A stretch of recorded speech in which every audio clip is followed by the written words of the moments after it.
જામનગરમાં દિગ્જામ સર્કલ નજીક હનુમાન ટેકરી તથા આસપાસના વિસ્તારોના રહેવાસીઓને રેલવે વિભાગ દ્વારા 7 દિવસમાં જગ્યા ખાલી કરી દેવા નોટિસો પાઠવવામાં આવતા સ્થાનિકો વિફર્યા હતા અને સંખ્યાબંધ મહિલાઓ સહિતના 400થી વધુ લોકોના ટોળાએ કલેક્ટરના નિવાસસ્થાન તરફ કૂચ કરી હતી।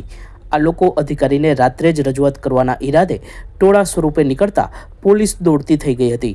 આખરે લાલ બંગલા પાસે જમાવડો થયો હતો। કોઈપણ અનિચ્છનીય બનાવ ન બને એ માટે જડબે સલાક બંદોબસ્ત ગોઠવી દેવામાં આવ્યો હતો। પોલીસ દ્વારા સમજાવટનો પ્રયાસ કરવામાં આવ્યો હતો, જેને પગલે આખરે આવતીકાલે કચેરી સમય દરમિયાન રજૂઆતના નિર્ણય પછી ટોળું પરત રવાના થતાં પોલીસે રાહતનો શ્વાસ લીધો હતો।